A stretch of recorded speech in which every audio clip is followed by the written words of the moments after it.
नमस्कार, न्यूज़ सप्तक में आप तमाम दर्शकों का स्वागत है। आज कुछ खास जानकारी तमाम दर्शकों के लिए लेकर आया हूँ न्यू ट्रैफिक रूल्स के बारे में। आए दिन हो रही सड़क दुर्घटना पर अंकुश लगाने के लिए नए ट्रैफिक नियमों को लागू किया गया है।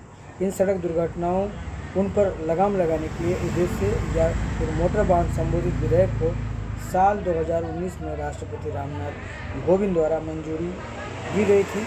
न्यू ट्रैफिक रूल्स के अंतर्गत जुर्माने की रकम को बढ़ाया गया है।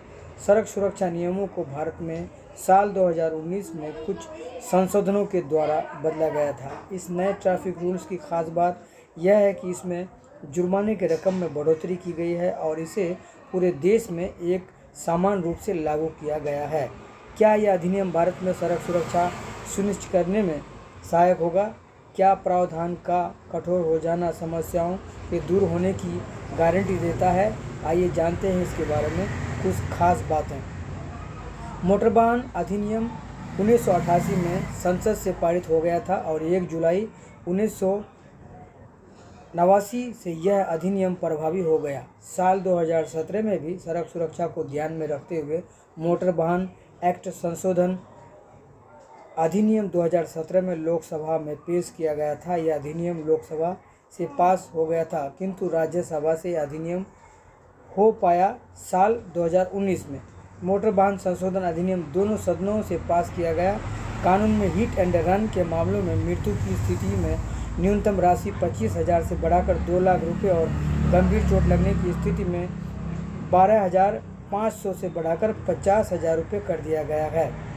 इस कानून में राष्ट्रीय सड़क सुरक्षा बोर्ड के गठन का प्रावधान भी किया गया है। इस बोर्ड का गठन केंद्र सरकार अधिसूचना जारी करके कर सकती है। इस बोर्ड के द्वारा सड़क सुरक्षा और यातायात के सभी पहलुओं पर केंद्र व राज्य सरकार को उचित सलाह दी जाएगी। मोटर वाहन अधिनियम 1988 के मुख्य बिंदु 2019 मोटर वाहन अधिनियम में 14 अध्याय हैं, 217 धाराएं हैं, 2 अनुसूचियां हैं। मोटरयान अधिनियम 14 अक्टूबर 1988 को पारित हुआ। 1 जुलाई 1989 को संपूर्ण भारत जम्मू कश्मीर सहित में लागू किया गया। सड़क सुरक्षा को मद्देनजर रखते हुए केंद्र सरकार द्वारा इस कानून में कई बार संशोधन किए जा चुके हैं। 2019 में केंद्र सरकार को इसमें कामयाबी हासिल हुई। सड़क दुर्घटना में हो रही मौतों को रोकने के उद्देश्य से सरकार द्वारा कठोर आर्थिक दंड का प्रावधान किया गया है। रिपोर्ट के अनुसार दुनिया भर में सड़क दुर्घटना में होने वाली मौतों की संख्या में भारत की हिस्सेदारी लगभग 10% तक है। सड़क परिवहन और राजमार्ग मंत्रालय द्वारा हर साल भारत में सड़क दुर्घटना पर रिपोर्ट जारी की जाती है। सड़क दुर्घटनाओं में मरने वालों में से सबसे बड़ी तादाद दोपहिया वाहन चालकों की होती है। और इसी संदर्भ में हम बात कर रहे हैं और लोगों से जन से जुड़ी हुई बातें कर रहे हैं, जिसमें आपको सुरक्षा और सेफ्टी के बारे में बताया जा रहा है। भारत सड़क परिवहन में विश्व में सबसे दूसरे स्थान भारत आता है। 66 लाख किलोमीटर सड़क का जाल पूरे भारत में फैला हुआ है। किसी भी देश के आर्थिक विकास के लिए सड़क परिवहन का अपना एक विशेष महत्व है, किंतु भारत में हो रहे सड़क दुर्घटनाओं में से जो हो रही हैं मौतों की संख्या किसी अन्य देश की तुलना में कहीं ज़्यादा है। और जानते हैं सड़क दुर्घटना के मुख्य घटकों के बारे में। तो बताते हैं आपको कि कानूनी उदासीनता केंद्र सरकार द्वारा किए गए संशोधन जो कि वर्ष 2019 में इस उद्देश्य से किए गए थे कि निरंतर होने वाले सड़क दुर्घटनाओं इन कठोर कानूनों की मदद से कुछ हद तक रोका जा सकेगा, किंतु फिर भी सड़क दुर्घटनाओं में अपेक्षा अनुसार कोई भी कमी नहीं आई है। इन कानूनों के बावजूद भी जोखिमों को कम नहीं किया जा सका है। राज्य सरकार द्वारा इन कानूनों को सख्ती से लागू करने में कहीं न कहीं उदासीनता दिखाई देती है। हमारे देश में सड़क दुर्घटनाओं में मरने वालों की संख्या अन्य किसी दुर्घटनाओं में मरने वालों की तुलना में अधिक पाई गई है। भारत के अधिकतर राजमार्गों में दुर्घटना वाली जगहों पर समय पर चिकित्सक सुविधा उपलब्ध होने में देरी के चलते पीड़ित व्यक्ति की मौत हो जाती है, जिस वजह से दुर्घटनाओं में मरने वालों की संख्या दिन प्रतिदिन बढ़ती जा रही है। एक रिपोर्ट के अनुसार देश में लगभग 80% दुर्घटनाएं अधिक तेजी से चलाने वाले ओवर स्पीडिंग तथा गलत दिशा में गाड़ी चलाने, शराब पीकर गाड़ी चलाने जैसे कारणों की वजह से होती है। ट्रैफिक नियमों के उल्लंघन के फलस्वरूप देश भर में सड़क दुर्घटनाओं में तेजी आई है, जिसके परिणाम स्वरूप आए दिन ये घटनाएं घटित होती हैं। इस प्रकार यदि यातायात नियमों को यूं ही ताक पर रखकर देखा जाए तो घटनाओं में कमी लाना और भी मुश्किल हो सकता है। हिट एंड रन, अक्सर दुर्घटना में अपराधी चालक दुर्घटना स्थल से फरार हो जाता है और इन मामलों में जांच होने में समस्या आ जाती है। अधिकांश दुर्घटना में बिना हेलमेट के गाड़ी चलाने वालों की संख्या अत्यधिक है और चौपहिया वाहनों में सीट बेल्ट का प्रयोग किया ही नहीं जाता है। ऐसे स्थिति में यह जरूरी हो जाता है कि नियमों को और सख्त किए जाएं ताकि इन दुर्घटनाओं में लगाम लगाई जा सके। और बताते चले कि सड़क परिवहन और राजमार्ग मंत्रालय द्वारा सड़क सुरक्षा को मद्देनजर रखते हुए निम्नलिखित कदम उठाए हैं और इन कदमों में से राष्ट्रीय सड़क सुरक्षा परिषद का गठन सड़क सुरक्षा को सुचारू रूप से नीति अनुरूप चलाने के उद्देश्य से किया जाना चाहिए शामिल है।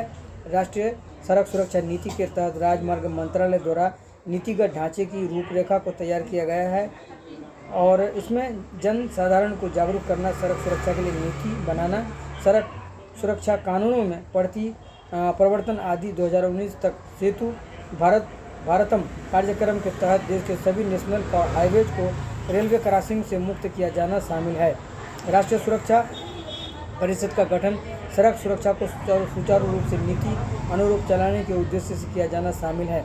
मंत्रालय द्वारा बच्चों को सड़क सुरक्षा के बारे में जागरूक करने के उद्देश्य से 2 कॉमिक बुक की जारी किया गया है। पहली स्वच्छ सफ़र और दूसरी सुरक्षित यात्रा। मंत्रालय ने जनता की सुविधा और भ्रष्टाचार के रोकथाम के लिए वाहन और सारथी नामक 2 एप्लीकेशन को लॉन्च किया गया है, जिसकी सहायता से लाइसेंस और अपनी गाड़ी का रजिस्ट्रेशन में होने वाली धांधली को कमी किया जा सके। वाहन इस एप्लीकेशन की सहायता से यहाँ का रजिस्ट्रेशन पंजीकरण ऑनलाइन हो सकेगा और साथ ही यदि आपको ड्राइविंग लाइसेंस का आवेदन करना है तो इस एप्लीकेशन की सहायता से आप ऑनलाइन आवेदन कर सकते हैं। और ये जो जानकारी है आपको हमारे ऑडियो के जरिए दी जा रही है। ये कानूनी बातें हैं, इस पर आपको समझना होगा। गाड़ी चलाते हुए सड़कों पर आपकी जिम्मेदारी है, सबकी भागीदारी है, आप किस रूप से किस तरह से गाड़ी चला रहे हैं ये भी समझना होगा। और बता दें कि नवंबर 2015 में ब्राज़ीलिया घोषणा को जारी किया गया था और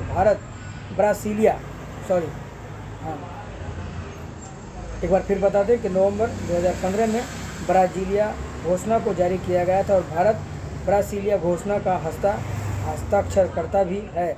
ब्राज़ीलिया घोषणा का उद्देश्य 2020 तक यातायात दुर्घटनाओं के कारण होने वाली मौतों को आधा करना है। इस घोषणा में प्रतिभागी देशों द्वारा 2020 तक यातायात दुर्घटनाओं के कारण होने वाली मौतों को कम करने का आश्वासन दिया गया था। सड़क सुरक्षा के लिए कार्रवाई के दशक के रूप में संयुक्त राष्ट्र वर्ष 2010 और 2020 को शामिल किया गया है। और मोटर व्हीकल एक्ट 2020-2019 इस कानून में आर्थिक जुर्माने में किए गए बदलाव को नीचे सूची में की आपको जानकारी हम देंगे।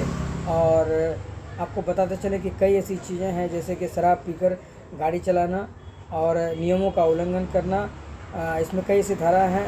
और धारा को बताते हैं आपको कि 85 है, 177 है, ये है और 184 है। तमाम जो चीज़ें हैं इन धाराओं के बारे में हम आपको अगली कड़ी में जानकारी देंगे। और लेकिन आप हमारे चैनल को लाइक और सब्सक्राइब जरूर करें और दूसरों तक जरूर भेजें, क्योंकि जो भी कार्यक्रम होगा, जो भी प्रोग्राम होगा हमारा, वो जनहित में जारी होगा, लोगों की भलाई के लिए होगा, ताकि लोगों को सुविधा मिले और लोगों को जानकारी मिले। और दूसरों तक शेयर जरूर करें।